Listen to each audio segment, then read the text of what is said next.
Hello, ladies and gentlemen. I have a great deal of respect, humility, and gratitude for all of you who are listening to this interview here on Pyramid One Network, the Victory of the Light radio show, the special Cobra interview done every month. And as usual, I need to thank my voice modulator and sound editor, Ricky Serafico, the artist for the lead and intro music that you're hearing, as well as Danelle Glade, who does the wonderful transcripts, Sam Ritchie, as well as the person who does the wonderful videos. It was Smalley and maybe someone else. Lately, I'm not sure Cobra's having that sent out, but thank you all for your wonderful help and service. Lots of things are taking place now. We have a lot of questions we're going to answer to allay people's fears and paranoia about a lot of things going on here this month. But I want to announce several very wonderful things that are taking place. One is of course, the Mount Shasta Ascension Portal Conference. We're about 4 months out now. A lot of you may want to start to plan your trip, and the sooner you can purchase your tickets, the better. It will help me create the budget to make sure that all of our speakers and everything can get here. So if you guys are interested, there is an early bird special right now for the Mount Shasta Ascension Portal Conference. And I have a couple things to share with you in regards to that wonderful event coming up August 19th through the 23rd in Mount Shasta. If you look on the sidebar of my website, you're going to see a green button that is a countdown clock, and you can register there and enter the promo code ROB, and that will give you a discount for that event. Also, I wanted to let you all know that we've added Michael Sala, the UFO exopolitics expert who wrote the book Galactic Diplomacy, which is a wonderful book. I interviewed him, and you can check him out on my other radio interview pages. Also, I have a couple special announcements for those of you who are wondering about coming to Mount Shasta. I've been a massage therapist for many, many, many years of my life, and I wanted to offer a special deal to massage therapists. We have a few positions open. We're going to be creating a massage venue there, and this is for people who wanted to come to the conference and they're massage therapists that couldn't possibly afford it. We want to offer for you to send me in the subject line massage therapist volunteer. I will forward this to a coordinator who is going to be running the massage therapy at the venue, and you will be allowed to purchase a ticket, and you will make yourself available to earn some money back to pay for your journey there. So if you're interested in that, we can do that. Also, for people who are wanting to come who may want to become vendors, it's not going to be really huge or big, but we're going to offer some locations on site for people who want to be vendors. If you have some products, you can contact me and say Mount Shasta Vendors. And for everyone who contacts me, massage therapists, vendors, or anyone else, always include your phone number so I can get back to you and discuss your opportunity to come to the Mount Shasta event. You know the wonderful lineup. We do have Omnek, and I want to urge you all to enjoy some of Omnek's teachings, and you can go to YouTube and look up her name. She has some wonderful teachings through the years. I have some when she was quite young, actually on my Facebook page, that were quite interesting, talking about the history of the earth and what took place. I think it would be good and invaluable for you to understand the nature of the revelation that is Omnek. Now, her life and story represents a plain revelation of truth that I feel will be very important to our earth culture to openly embrace at this time. Omnik's life is not an oddity. It's not a publicity stunt to be gawked at or displayed for profit or to appease any cultish followers. I hope you will respect the privacy and courage of her life story and that which it represents, and recognize the elegance and open honesty she always expresses in her public appearances. She is the first soul to openly declare to the general public she is from Venus. There have been so many in our Earth's history to come from Venus. However, the morning star's influence on our world and our culture will become apparent as the truth is slowly revealed to the world at large. There are so many others that are here from Venus and elsewhere living amongst us now, it's difficult for us to comprehend, really. The masters chose well when they chose Omnek. She was offered her mission to be the icebreaker for the general public.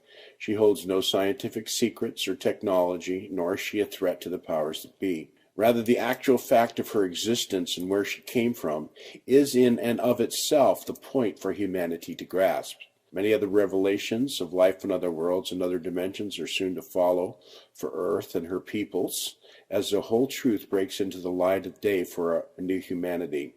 Come and experience and test with your presence. Feel your inner awareness in the truth as she presents her story. She'll be with us for 5 days, and she'll be sharing her message of joy, unconditional love, and non-judgment. So the Mount Shasta Conference, along with James Gilliland, we're going to show the screening of The Stranger of the Pentagon with Craig Campobasso. Ted Marr, the wonderful psychic and intuitive, will be there, along with Scott Lemrill, the author of the series Agenda. Will be explaining a lot of things. He's a soul traveler and is very well connected to Omnek Omnek, along with Anya Schaefer, who will be sharing her experiences and introduction to Omnek's work at the conference, as well as our other guests, which will include me, Michael Sala, James Gilliland, Craig Campobasso, and Alex Collier. I'd like you all to hold Alex Collier in your prayers. He has just gone into surgery for colon cancer. He has a very aggressive tumor. We wish him well. He is doing his best to heal this naturally. It was very close to an important area, so he is moving forward with that. He is actually just going out of the hospital today. AlexCollier.org. Please go there if you feel a need to put a donation in to help him cover his stay in the convalescence of a motel there. Would be greatly appreciated. But we're pretty sure he's going to recover and like gangbusters and make it to Mount Shasta. As far as Mount Shasta goes, the early bird specials are going to be ending in June, so those of you who want to get together on that. As far as regular volunteers and free passes go, we're about filled up, but if you want to send those in, we're looking now for young, healthy males or females. We have some heavy lifting and some kind of physical activity, but pretty much our positions are almost filled right now. Do include your phone number there. Anyone who knows someone in the Northern California area with a food truck, we are going to have catering. It's been determined now. We're going to have breakfast, lunch, and dinner. I'm looking for a food truck to provide on site. There's no electricity up there, so someone's got a self-contained unit. That's my little shout out for all of you people who are interested in coming to Mount Shasta. I also would like to announce that for those of you who have been asking questions of Cobra and they don't get asked, please understand that these questions are many times repeats, easily available on his website, or simply just silly. You know, some people ask some silly questions. I'm just not going to ask them. We have more important things to discuss, no offense to you. Also, there just may be not enough time. I will be answering questions on May 2nd from 12 o'clock till 2 o'clock. We're going to be having a webinar, and you can actually, even if you're asleep during that time and can't make that, you can type in questions to me through the instructions that are contained at the top of this interview page, and I will answer them for you. Or you can ask them live in a chat in a webinar on May 2nd. That's available on my website under events and, of course, on this Cobra page and in many Facebook locations. So I may be doing that once every 2 months. Got a lot of questions answered in my last webinar, and we're going to go forward there. If you have details and questions that you need to get answered, take a look at that and sign up. I will appreciate it. Fortunately, people have been mailing me questions, and I'm going to have to just decline now. My time is too crushed right now. I spend sometimes 2 hours a day answering questions for people, and I love to do this because I always wanted answers, but I'm going to have to make the time a little more limited on that. And that's why we're having the webinar coming up. So we're going to get to the Cobra interview in just a second. I have one more announcement to make to let you all know that I am still taking some interested parties to Bolivia. And I'm going to recommend for those of you who are interested in learning about that kind of thing, there's a book called Secret of the Andes by Brother Philip. And we'll be going to the primary feminine vortex on the planet in Lake Titicaca, and we are pretty much full, but if someone's still interested in that, you can contact me there as well. Thank you so much. And the final announcement I have to make, which is very important for all of you, is I have a new addition to my website called Mr. Truth Seeker, and I want you to read his bio. You click on that. It's very well visible on my front page. Click that link. Every single day, Mr. Truth Seeker, my brother, is an tireless warrior for the light. You people at the Event Chronicles and Teresa, everyone out there who's looking for updates, this gentleman has so many links to health, positive information, self-improvement, military, financial, global reports. If you want to go somewhere every day and find out what's going on and find a history, an archived history of what's going on the planet, it's going to be on this page, Mr. Truth Seeker. Take a time. There's 5 different sections, endless links. He has older posts. If you have any type of health problem, you research his health section and you're going to be blown away. Mr. Truth Seeker is going to become a very important information hub for many, many people in the future and hopefully at the time of the event because of the mass quantities of information that is shared there. Please read my intro and do read his biography. It is an amazing background and history of his journey of discovery. At the same time, will bring you in a position to share this with people who are brand new to this type of information in regards to event and spiritual transformation and healing our world. The history and the recording that he's provided here is very profound. That's it. It's a little bit long on my updates this month, but thank you all. Cobra's coming right now. Here we are, ladies and gentlemen, in Earth time. It is April 16th. Welcome to another special edition of the Victory of Light Radio Show, Cobra. Thank you so much for coming on again. Thank you, everybody, for listening. We have a couple major things. We got so many questions this month. There's no way we're going to get through them all. I apologize for you people again for won't get your questions asked. But Cobra, I'd like to start off, and I always do this when I get a lot of questions from people. We spoke about this privately the other day, but my take is kind of like yours. Of course, no one knows the future exactly, but we've been hearing about chemtrails have been on the scene now for at least 17 years going over the planet. We've had endless horror and destruction through the secret governments and their depopulation programs and all of these things going on, as well as fomenting of wars, and all these things are horrible things. And for some reason now there's an internet push, another fear-based element. We've had FEMA camps for a long time. A lot of people, some close friends of mine, are extremely depressed and paranoid. They seem to become reactive to certain things. So we'll talk about what they can do to shield themselves from that. But the primary question is Jade Helm. There seems to be evidence for some people indicating that there are masses of foreign troops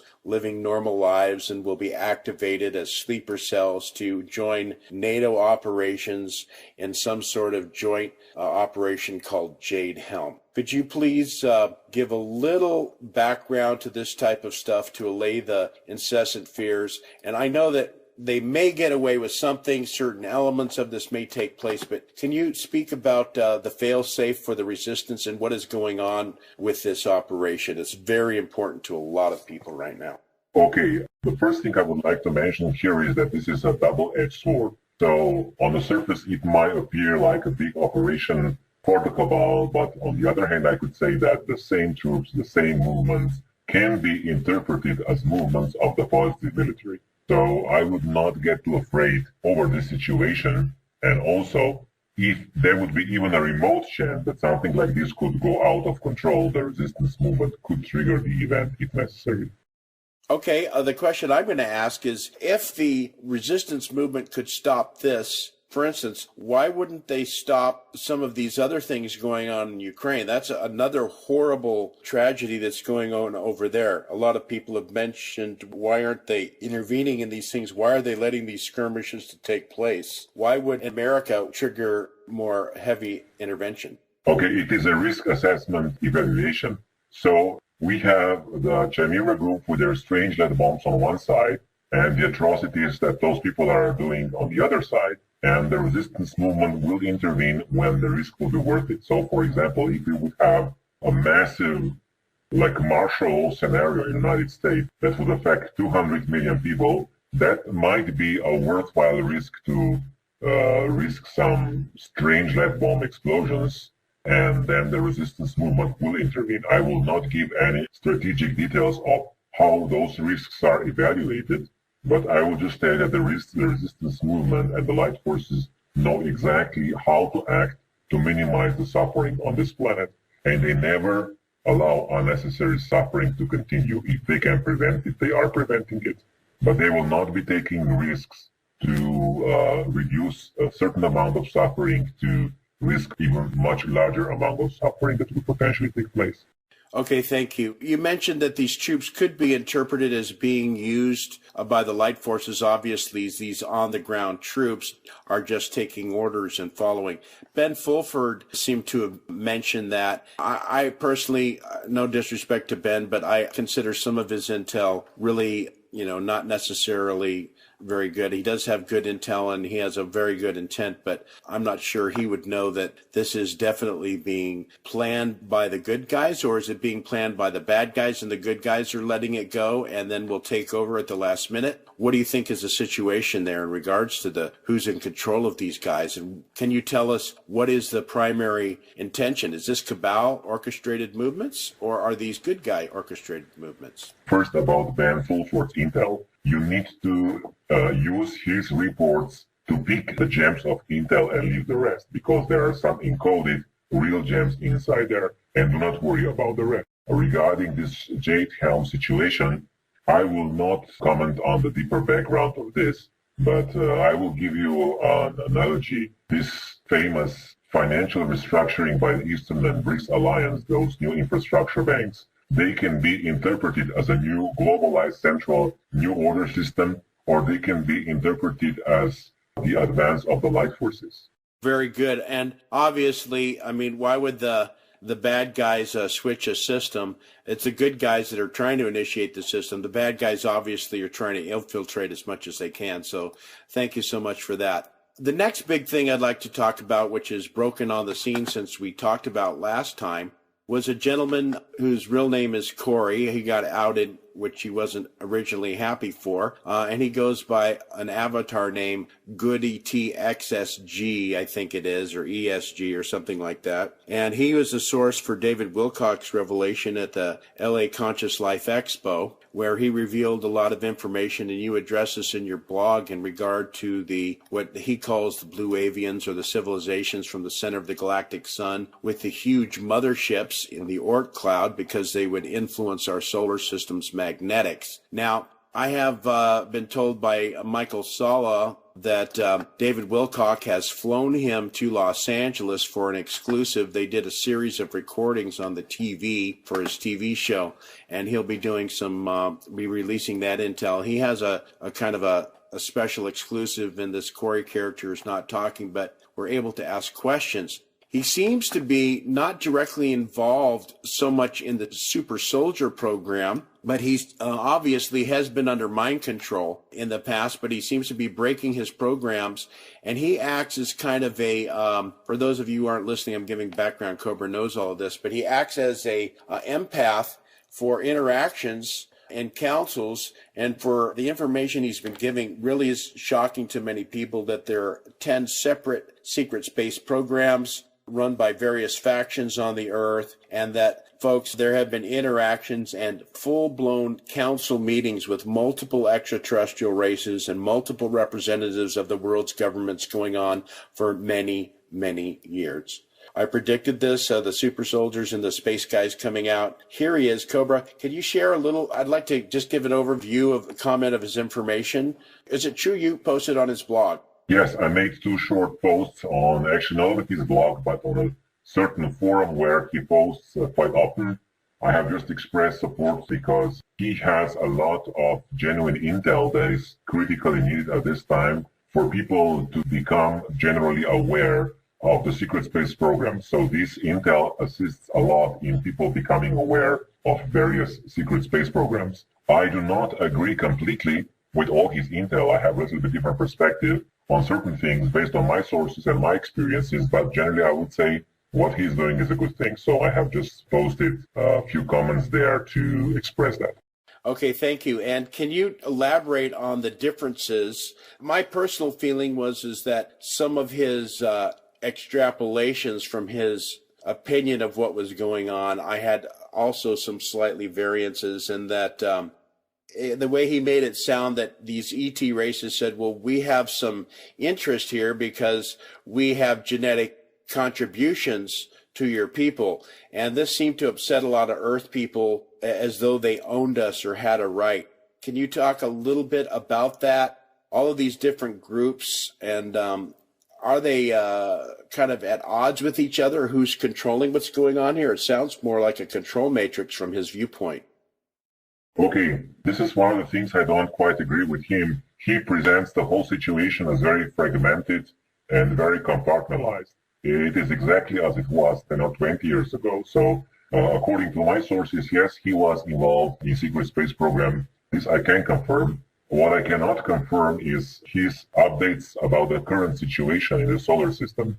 According to my sources, the current situation in the solar system is a little bit different than it was 10 or 20 years ago.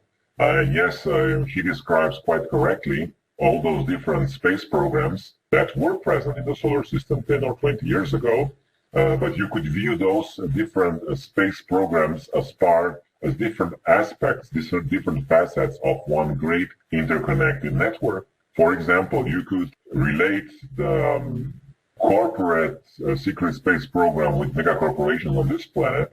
You could relate the solar warden program with some aspects of the military financial, military industrial complex. And you could relate, I would say, what he calls the dark fleet with the Chimera group. So there are certain correlations here.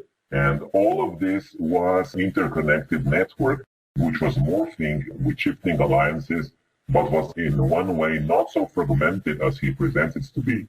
But the current situation actually reflects more the positive actions of the light forces, and the vast majority of this has been cleared from the solar system, according to my sources. And what is remaining is the Chimera group, which does not have large numbers, which does have some hostages. And the most powerful point, the most powerful asset they have are the strangelet bombs, their exotic weapons. This is how they hold their positions inside of the solar system. I can confirm the existence of the sphere motherships. They can be called the motherships. They can be called by any other name. They can be called interdimensional portals. It is important to understand that human beings use words to describe phenomena. And from the perspective of those beings who are operating those spheric platforms, they are beyond linear space and time. And their understanding is much closer to what you would describe as ascended masters. So after the ascension, after you reach a certain level of consciousness, the rules are changed. Perspective is changed. And I will not go deeper into this because it's too early, but I would say that their perspective on reality is more a perspective of oneness, which manifests in different fragmentations through lower dimensions. It is not a fragmented perspective itself. Right. So it's basically they're coming from a soul level. I understand that. So they're basically dealing with interactions of multidimensional levels kind of in the all-time where our linear reality doesn't affect. Exactly. Yeah, the way I look at it is, Cobra, is that these superluminal light beings from the pure positive planes in the higher dimensions are coming here, and we don't understand, but every now and then, from a holographic perspective, they are blocking certain things allowed to go. We don't understand it. It seems, why did you stop that but allowed this? And it seems to me that they have a higher perspective on a holographic level to assure victory at a certain point, and certain things are allowed to continue. But when it comes to a critical nexus juncture in the time-space parallel reality continuum, they see to it that certain actions are taking place and compressing the situation. Is that correct? I would not completely agree with that. I would say that if they are able to block something negative, they will. And I also do not agree with what Corey was saying, that the sphere beings would like to present certain lessons to humanity because this is the only way to learn some hard lessons. The light forces are never introducing so-called hard lessons to various cosmic species to increase understanding, because understanding and awareness does not evolve in that way. This is one of the old programs of the Archons. So I cannot agree with that as well. Okay, well, from my understanding is that a lot of operations they certainly could. For instance, they could intervene and take out Boko Haram. The resistance movement could arrange for something to happen, yet it's not taking place. Okay, I will explain. If the resistance movement does any open operations on the surface of the planet, the strange light bombs will be immediately be detonated. And this could erase the life from the surface of the planet. So this is why they're not doing it. This is why the resistance movement does not interfere directly with the surface of the planet. Okay, for me and my viewpoint, there's a lot of people who disagree with your view that this is the last place. Alex Collier is still, he's in a world of hurt right now, and he told me he hasn't had contact in over 9 months, but he still feels strongly that there's lots of negative elements out there that are still functioning. In Corey's and the Good ET gentleman, he mentioned that there were various groups of the negative groups here that were involved in going on with things. It's a little premature. I talked about some of these things occasionally with people, but I didn't really feel like I have the exact understanding of this. But to go into a little bit of the galactic landscape of the various groups, from what I understand, and there's a question I have for you in regards to the light forces, the Chimera, the reptilians, the tall grays, the Dows, the reptilian types, and tall whites, and other hostile forces, Omegans and Calrans, whatever people want to call them. During the situation here, obviously it seems apparent there were good guy bases and bad guy bases on the moon at the same time. What was the situation with these different groups? Do they contact each other and then have these skirmishes in space and then have meetings where there's a truce, like a white flag, and they communicate and the good guys are talking to them? And who's in charge of that? Is this the Jupiter Command? What's going on there? Okay, if I go a little bit back in history, the moon was quite a prized piece of real estate because it was so close to the Earth, and many operations from the moon could influence the Earth's surface quite easily. So yes, many different races had bases on the moon. Some of them are of a positive nature, and some of them were of a negative nature. And as the situation progressed, many thousands of years ago, there were drastic battles taking place on the moon. But over time, there were certain agreements which were evolved, and they were more and more respected because different races found out that it is much easier for everybody not to fight all the time, but to respect certain agreements. Yes, there were tensions, yes, there were disputes, but most of them were resolved through diplomatic means. And each of the races and each of the factions had a very strict territory which was designated to that particular interest group.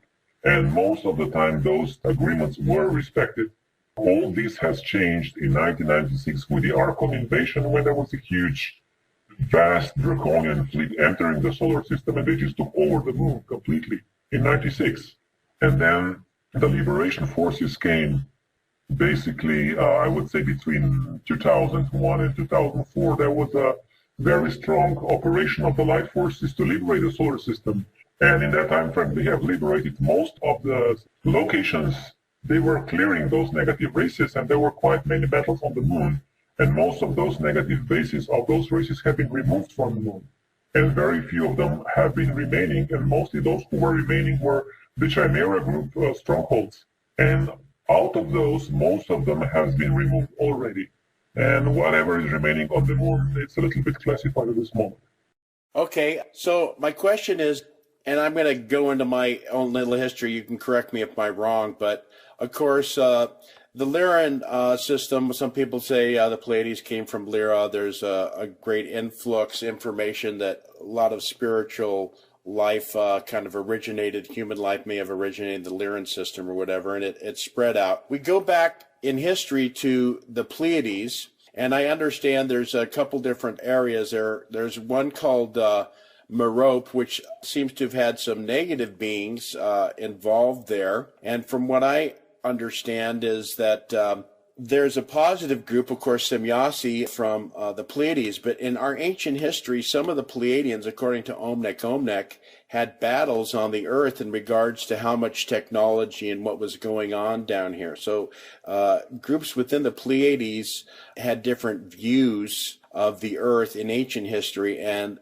they're coming back here to kind of correct that wrong originally. Would you agree with that? Could you explain a little bit about the previous Pleiadian interaction here? And of course, folks, the Pleiades is a very large with several suns in that cluster there. So, we can't say it's like everyone's from one planet. There's people who have different views than your neighbor. So you could imagine the differing views from different suns. So we can't lump all Pleiadians or all extraterrestrials with gray skin into one thing. But can you talk a little bit about that? Okay, first I would like to mention this information that human archetype is coming from Lyra is not correct. This information is coming from a book called The Prism of Lyra, and everybody is just repeating quotes from that book without checking the facts. The second part of your question, the Pleiadians. Yes, there were rogue elements of the Pleiadian race, which they were quite visible in the Pleiadian race until up to about 200,000 years ago. And yes, they were involved in some battles on this planet throughout the early Atlantean history. And I would say that this faction was getting less and less involved, and as it was progressing spiritually, and the last fragments of that faction learned their lessons during World War II when they were involved in certain operations on the planet and learned their lesson.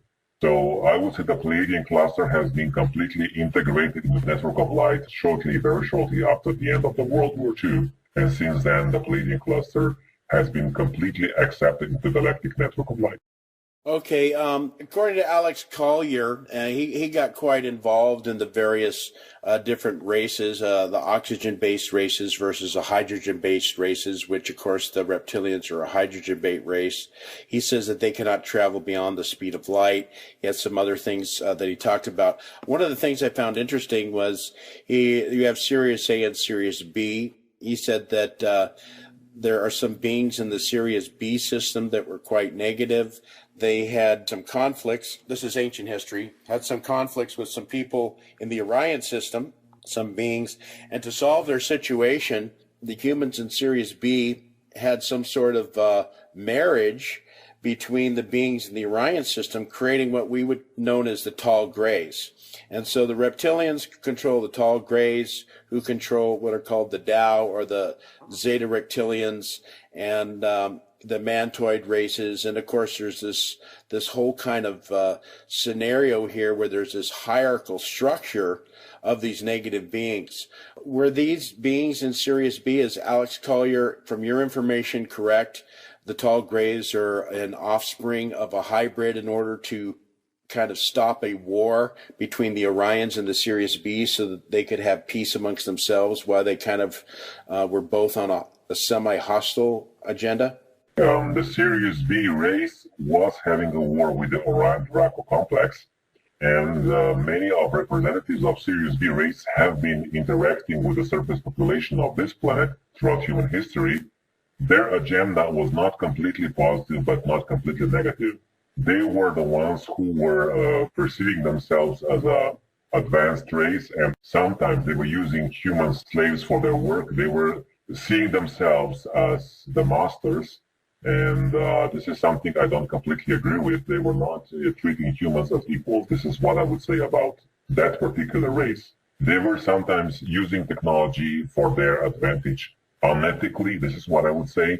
But I can also say that recently that faction has been integrated in the Syrian alliance and is now working together with the Galactic Confederation as well. So yes, there were some genetic hybridization programs because Sirius B people wanted to infiltrate the Orion complex, and they have created some hybrid races which are not having any effect whatsoever on the cosmic situation.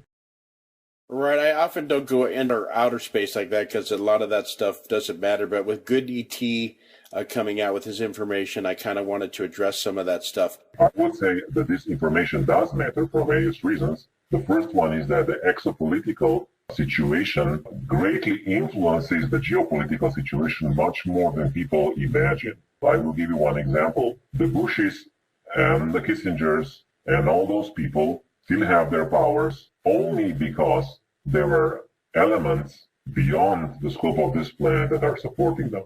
And if you understand what is going on in the solar system, you will understand who is behind the wars, what is happening, what is taking place with the Eastern Alliance, because there are forces that are from beyond this planet that are supporting Putin.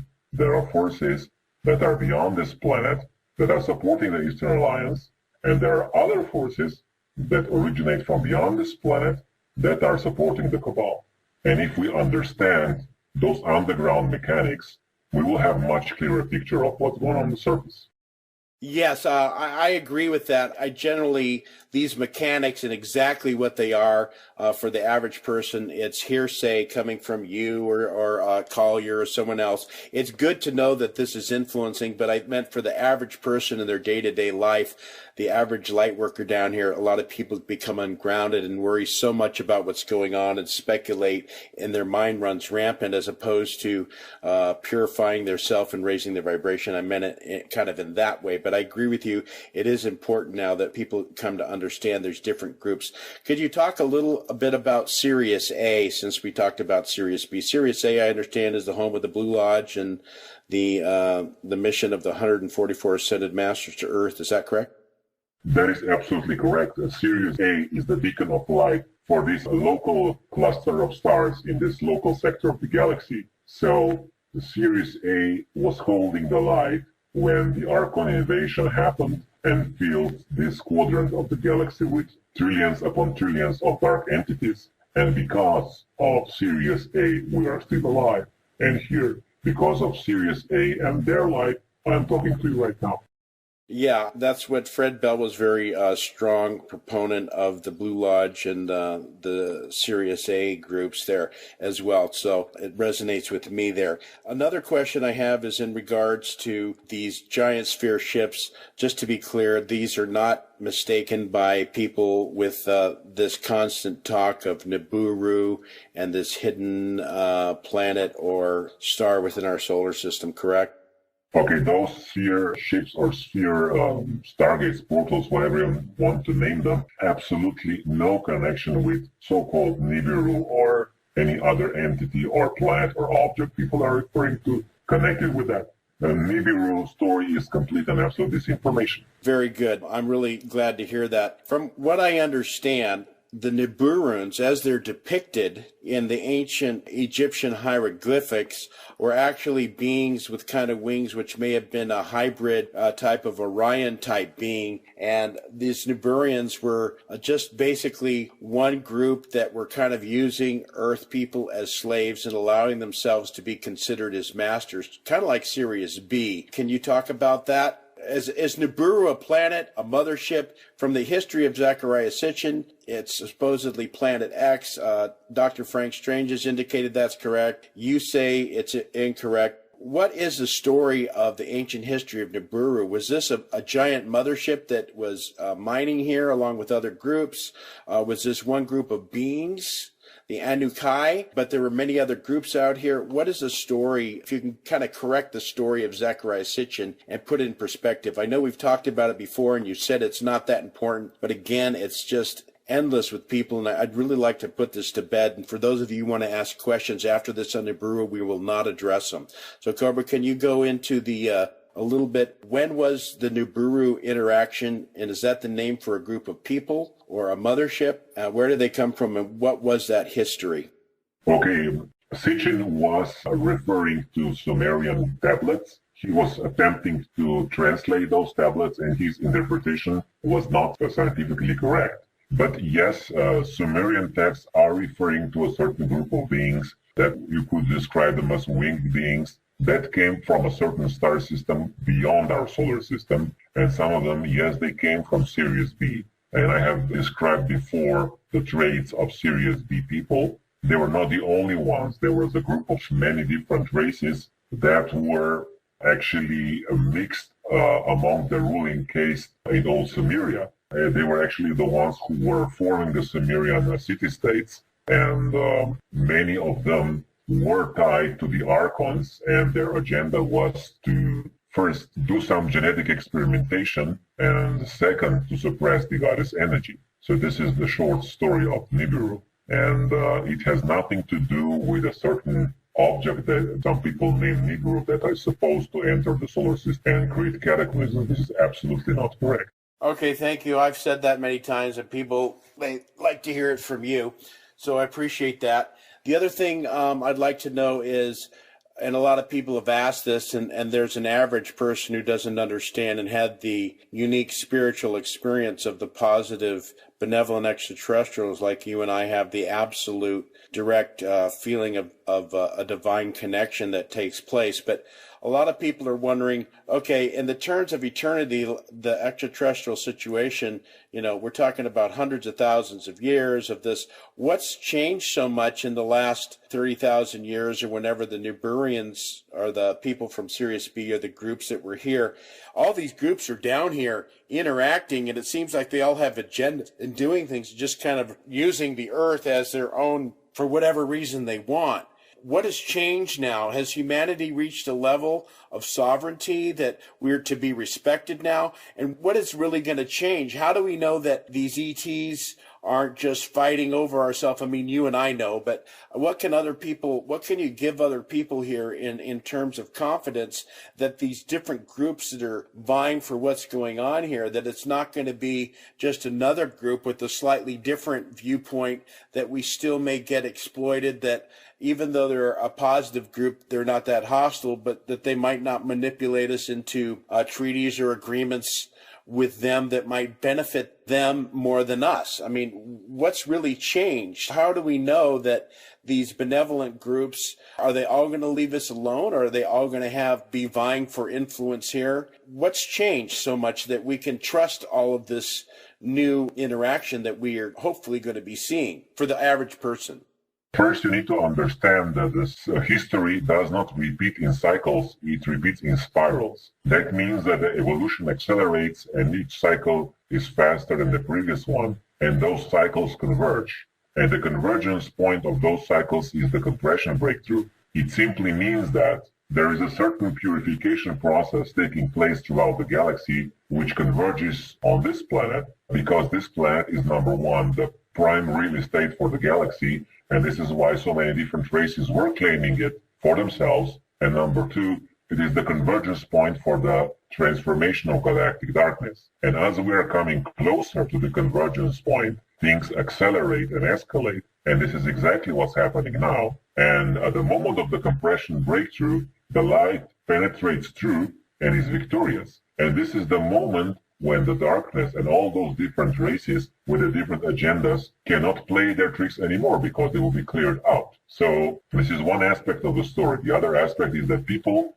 many times tend to perceive the situation from a victim perspective. Oh, I'm a pure human, and there are so many other races manipulating over my destiny. When in fact, each of us is a sovereign being with full potential of the I Am presence. And if you connect with that potential and practice it, you will not be able to be manipulated by anybody with no draconian overloads or any other being. So all those fears are based on, I would say, not putting enough attention on your own connection with your own higher self and your own power of manifestation. That's very good. Now you're talking my language, and it's something I've really been wanting people to get. And for those people who are following Cobra's information and prepare for change, again, Cobra and I always emphasize, don't sit back and just watch what the news reports are going on. Please step up, make changes in your life and your decisions and your spiritual connections. And we'll be going over a lot of that stuff at my conference in Bolivia and in Mount Shasta. We'll be going over various connections exercises with meditation. So we're going to go right forward here into a bunch of questions, Cobra. We're going to see how many we can get through here. Let's start off with a young girl who follows us. She's 14 years old. So I want to ask her a question. Shout out for the youngsters. Who are the first sentient beings on Earth? Okay, there were always sentient beings on Earth because they were so-called guardian beings that were responsible for creating life on this planet, that were starting to evolve biological life from viruses, microbes, and on and on. So they were here billions of years ago. Okay, there's your answer. Billions of beings and multidimensional. As far as physical beings, that's probably so far in antiquity that no one could probably know exactly. Okay, the guy Greg Braden in Awakening to Zero Point, he said that when the Earth reaches a resonant frequency of 36 cycles per second, that's when we hit 0 point, collapse of the space-time continuum in the null zone, which also collapses. Some reports are that the Earth's resonant frequency is 16. If that's true, we may be having, if he's correct, then that would be that the ETs are holding off. Can you talk about what is the correct resonant frequency right now? There is a lot of misinformation among New Age circles about the Schumann resonance frequency. Actually, there are multiple Schumann resonance frequencies, and the main one is about 8 hertz, and that still remains the same. It does not change.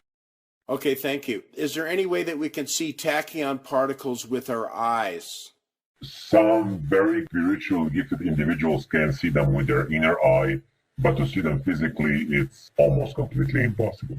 Is there any particular way that we can feel it? Yes, of course. Those who are sensitive can feel them in many ways, and many people can experience their very strong healing effect.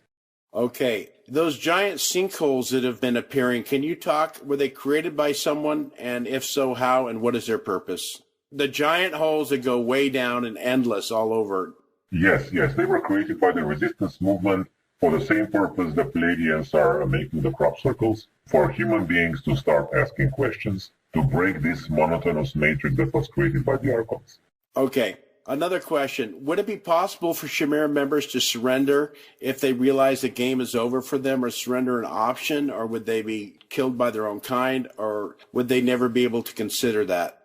Surrender is always an option, and the ones who surrender will have an easier way out. But most of those types never consider surrender as an option. But surrenders did happen in the past, are happening now, and will continue to happen in the future. Are there female members among the Chimera? This is classified information. Okay. Can you talk about any progress with the Chimera group at this point in time? When I will be able to release more, I will release it properly through the blog. Okay. When we have the tachyon healing chambers coming out, will these be able to immediately reverse cancer, Alzheimer's, and other life-threatening diseases? We have the basic version of the tachyon healing chambers already on the surface. A few of them have been built, and they are not able to heal diseases directly. They heal the inner source of the disease, and the person then goes through an inner transformation, and that can help healing the disease. The real strong chambers will be available only after the event. Okay, for the average human, in regards to the scalar plasma field mind control implant network, does the frequency that the human is at have anything to do whether the weapon will work? In other words, if someone is extremely connected to their I am presence, will the plasma scalar field network be less effective, or can it be stopped completely? It will be less effective. Okay. Can you talk about starseeds? Will their personal role and mission be revealed to them before the event? For vast majority, no. There are certain individuals who have been working on themselves quite much and following their missions. And for those, their missions are going to be revealed more and more every day. For the rest of them, they will most likely need to wait for the event. Can you talk about the sublunar operations that will follow the Moss operation, as you've mentioned in one of your last posts? This is unfortunately still classified information, and when I'll be able to talk about it, I will through my blog. Here's another question. Is there anything that will be yet another obstacle to get past in order to start the event? When we clear those strange lead and doplet bombs, the plasmatic ones, it will be a huge breakthrough. It will be felt, and when we do that, we are very close. Obviously, there still may be other obstacles that we're not known about that are in process as well, but that's the final one. That's the ultimate one. There might be or there might not be. I would not say one way or the other, but we are dealing with the Chimera group for the last year or so, and there has been a lot of progress.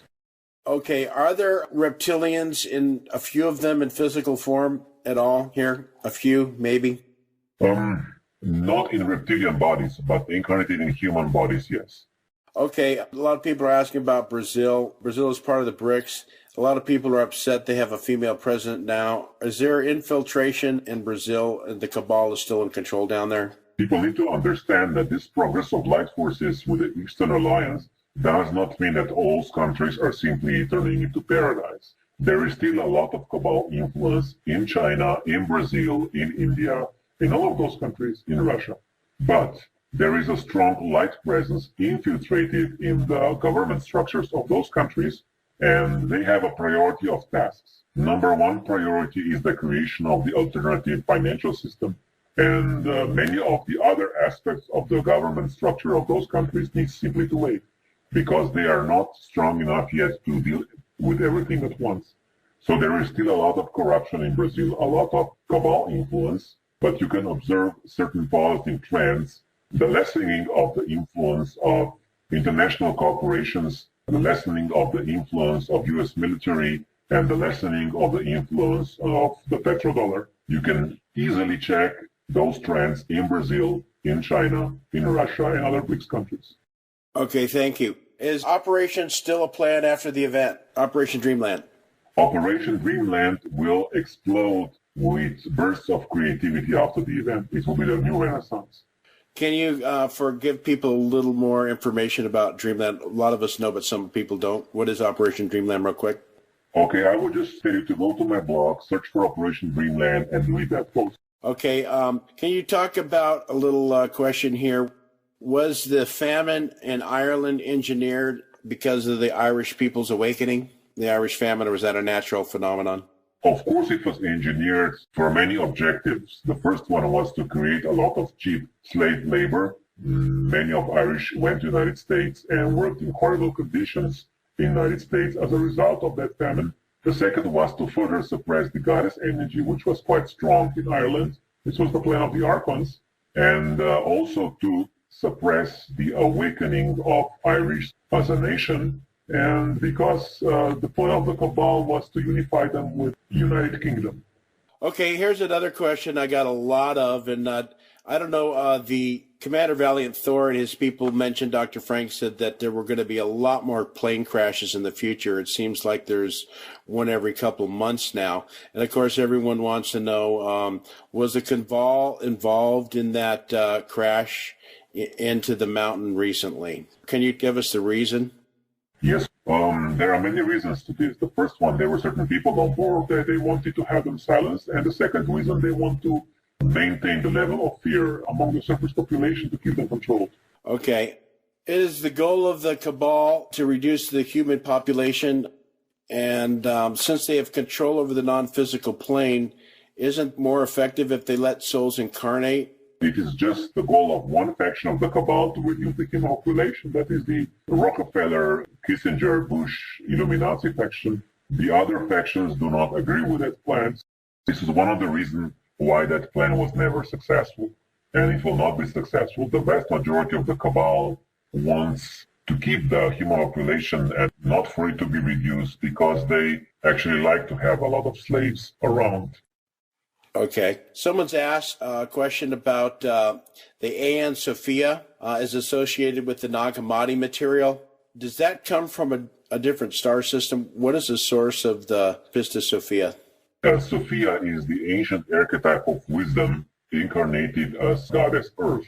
And Goddess Earth is a living entity. It's not the physical planet itself, but the consciousness of the planet, which came from the galactic central sun 4.6 billion years ago and incarnated, anchored that wisdom presence into this physical planet. Okay, Alfred Lambermont Weber had a discussion, and some sources claim the Earth is actually being moved by benevolent ETs out of the solar system, but because of the solar system being cleared and restructured. Alex Collier does talk about planets being engineered by very powerful forces changing their orbits. Omnek also talked about the Earth having two moons and that one of them was exploded, and one of the reasons that we are a little more susceptible to imbalances is because we only have one moon. What is going on? Will there be any, I won't say terraforming, but solar forming of changing the orbits? Is that correct, that it's possible to actually move planets within different orbits by supergalactic forces?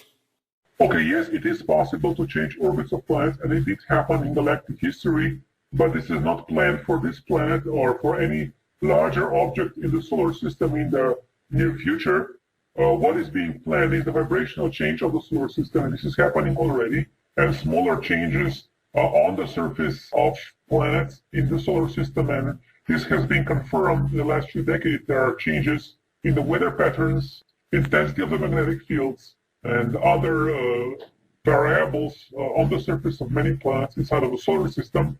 And I will not comment about the polar shift. It might or might not happen. Okay, very good. There's a lot of people talking about the future timelines and some of the ways you're saying breakthrough is near. And of course, that gets a lot of people on the edge of their seats who follow you. They're wondering about a timeline as possible. The breakthrough could possibly happen in late May. You talk about a date of January for a financial reset. A lot of people are kind of, I guess it's keeping people on the toes, and we don't want the cabal to know when things are happening anyway. But what is the situation with these potential timelines? Can you tell us, is there a particular time in this next coming window that things may be looking good? Okay, I will explain my perspective. I have been directly involved in operations for the liberation of the planet for about 20 years, quite actively. And for me, near does not mean tomorrow or next week. So this is relative, what somebody perceives as near. But I would say from my own perspective, we are near to the breakthrough because most of the operations I have been involved with for many years have been completed and successfully completed. I would say the majority of the project has been brought to completion. The majority of things that need to take place behind the scenes have taken place. And this is why I'm saying that the breakthrough is near. I'm not saying it's happening today. I'm not saying it's happening tomorrow. I'm not saying it's happening on January 1st, 2016. That is the target date for the Eastern Alliance and their plans. And this might or might not be a target date for the event. Okay, let's see. Another question we have here is in regards to the clones. We talked a little bit about that before the interview. I found that quite interesting. I thought people would be interested in that. Can you talk about the cloning process? And we have a soul entity who inhabits a body. What happens, say they go in and they make 3 different clones. Are those clones put on ice and just waiting for a possibility when George Bush is killed and then that soul is pushed into another clone body? Or are there multiple bodies actually functioning? And if so, is it the same soul functioning those bodies? Actually, in the vast majority of cases, there are some exceptions, but extremely rare. In the vast majority of cases, it inhabits one body. So if we have this George Bush, for example, if he gets killed, he would be captured by the Archons on the etheric plane. He would be transported to the Long Island facility on the etheric plane, and then he would be put with strong magnetic fields into the clone body that would be chosen for him. He would wake up in that base, and he would be then transported back to his original location. So at this time, when you see a being that's George Bush, is it possible for a clone to be functioning and not have the soul of George Bush in it? If so, how is that being functioning, that clone?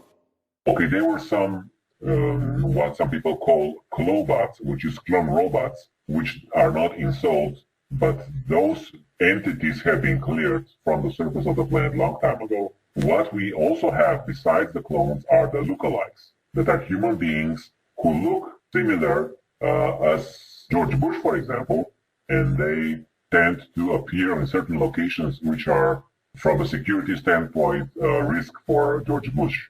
Okay. An interesting thing, I found it very fascinating. I talked to Fred, and then, of course, I was reading Billy Meyer's contact notes from Wendell Stevens when I was 17, before anyone knew about him, really. I was very fascinated with the fact that the Pleiadians took Billy into one area. And if you could talk about this and the ethic, because some people have mentioned it, but I guess benevolent races have a way of creating a type of being that is kind of a humanoid and yet has kind of a, I don't know, what we call it, a vegetable or an animal type consciousness, that they have some of their machinery and bases that function on things, and they from an outside Earth person, it would look like a slave. But according to Billy Meyer, he went in and he saw these beings that kind of looked like zombies. They weren't really sentient, he said, but they actually were human bodies. They were able to perform certain functions.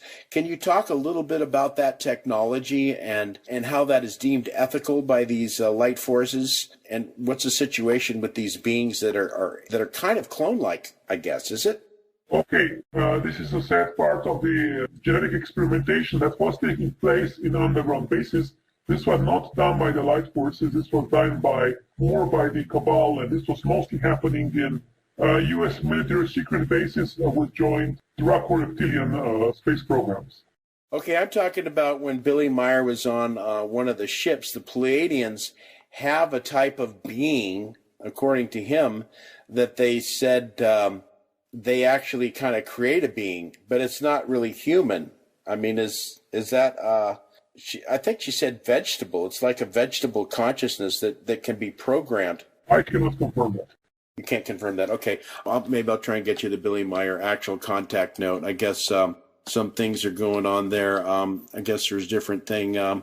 Could you talk about a lot of people having a problem and want to have questions about, could you talk about mercy and compassion towards the cabal and the people involved in this? I think Shimara, Breakaway, and Archons are a slightly different level of that, but can you talk about compassion and mercy towards this type of situation? And, you know, there's so much suffering and so many people. It seems at this point in time there's, a strong feeling to lash out. Okay.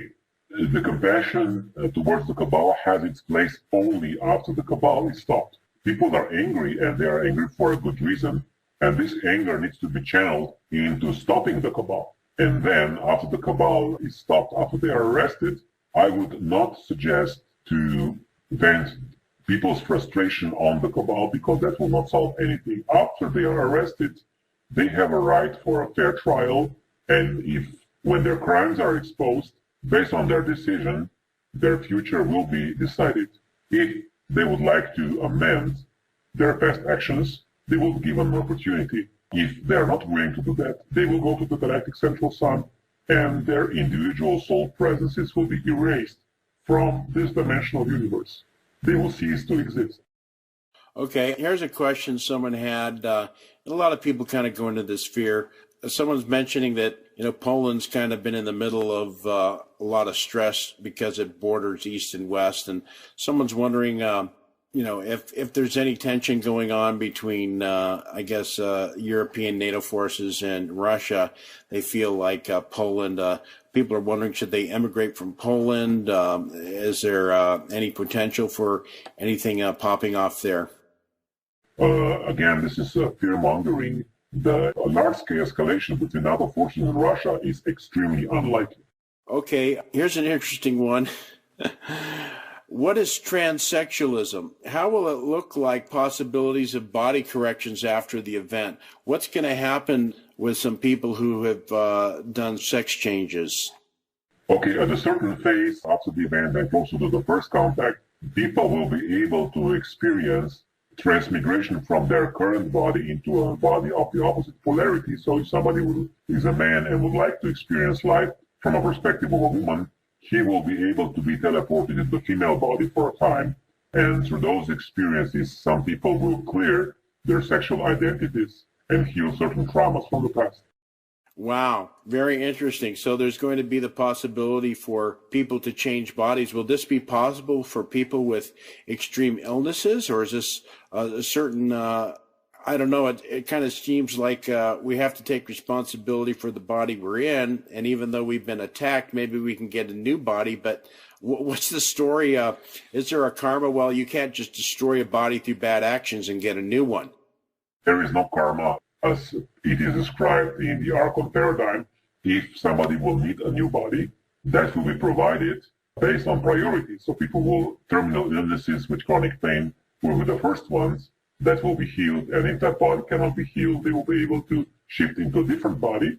And as we go towards the first contact and after the first contact, like the most advanced races, they can choose and change their bodies according to their own inner guidance.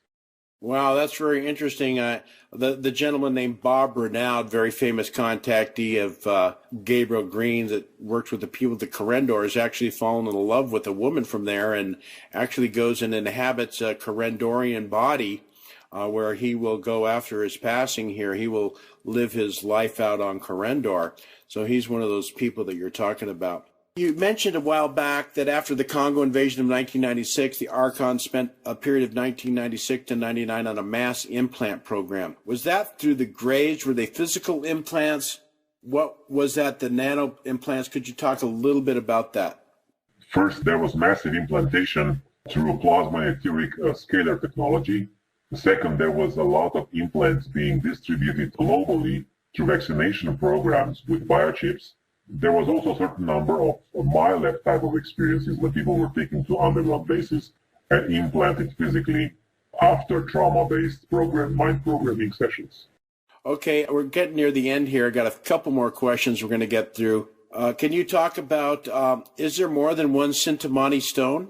Actually, Sintamani stone, there are two aspects of the stone. One aspect of the stone is a stone that fell from Sirius. There are many fragments of that stone. For the large part of human history, that stone was in the hands of the Agartha network, and small fragments were released to humanity, or more precisely to certain most powerful human individuals that were working for the light forces. And very recently, the light forces started to release this stone massively. I will write a blog post about it quite soon. Okay, so is it possible for average humanity to get a Sintamani stone? Yes, we will make that happen. Very good, thank you. Here's a question. I guess it has to do, this is the one I was interested in. One is, how did Jesus back Lazarus from the dead? And I have a follow-up question to that.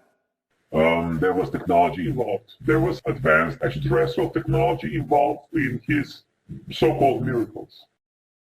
Right, so he had a mission here to perform certain things, and they basically said, sorry, what the Palladians call a creator son is here, and we're going to take over the Archon network, and they just did it, right?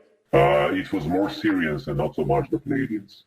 Okay. Can you talk a little bit, and we have these past life regressions, people want to know what their past lives are, and stuff like that, and with their previous incarnations. It seems as though Dolores Cannon, she's passed, but she seemed to be pretty accurate. It seems some hypnotism is a way to get a hold of that.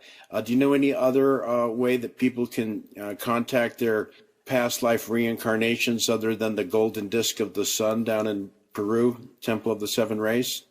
The most easiest and the most sure way to remember past incarnations is to strengthen your connection with your soul. And when the time is right, the soul memory will come into your physical brain and you will remember.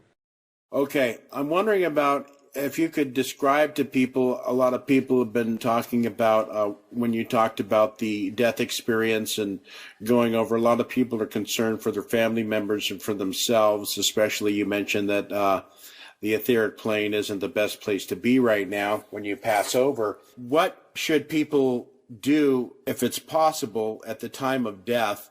What is the situation? Will they be greeted by someone? Is that a false archon that's going to manipulate them? A family member is going to say, yes, come into the light, and you go into the archon reincarnation network?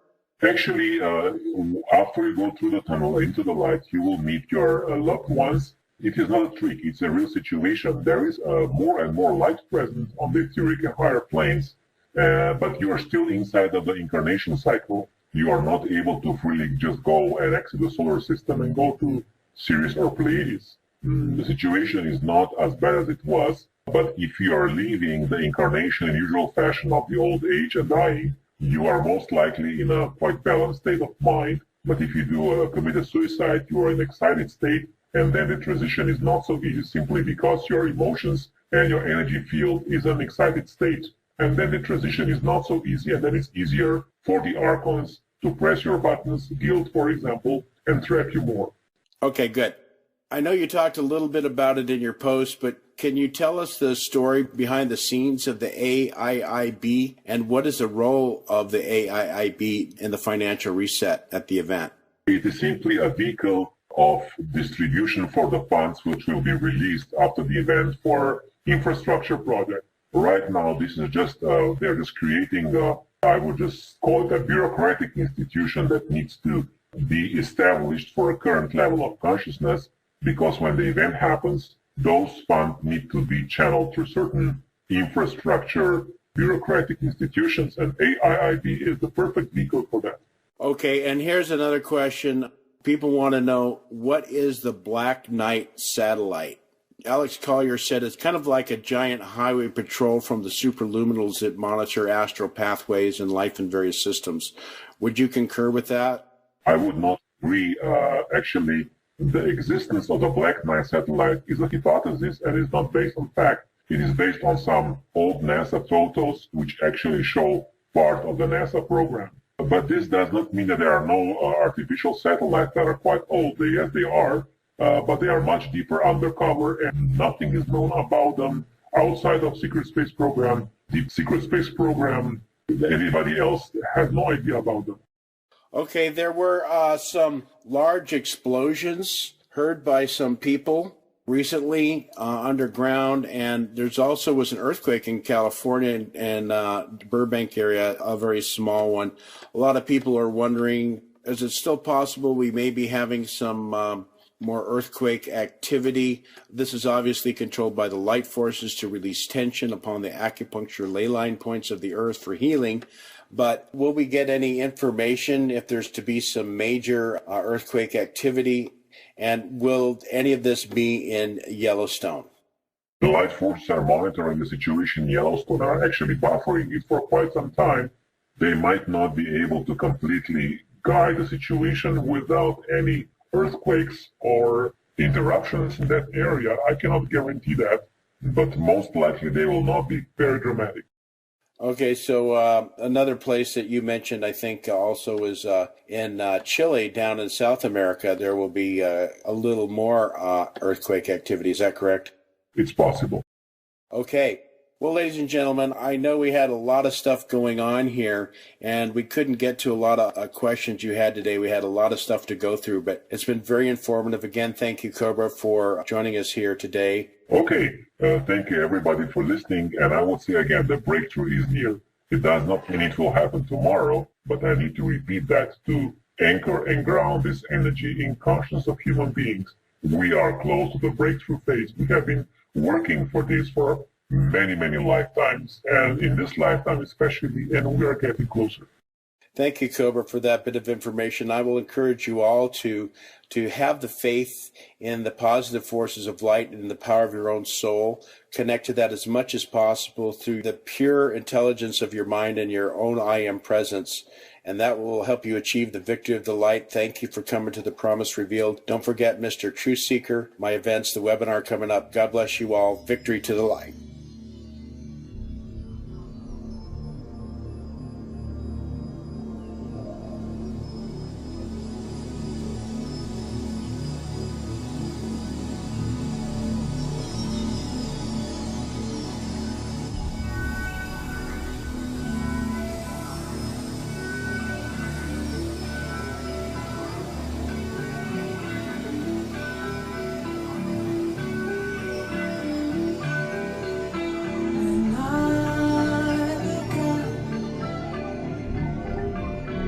Stars I get a feeling I come home, fading memories of a distant past life. Once a place, once a time, I felt I belonged to.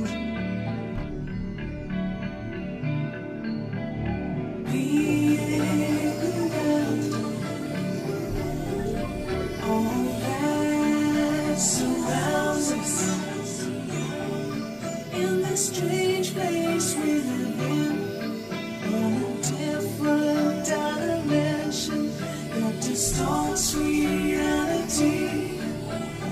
Is this my real world? Where will I go back when I wake up from a dream?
changing our senses, falling far from within. You are who you are. When I wake up from this dream, will I recall all that is within? They are just like silver clouds as I watch them from a window. They whisper in my ears, it's time to go. They are just like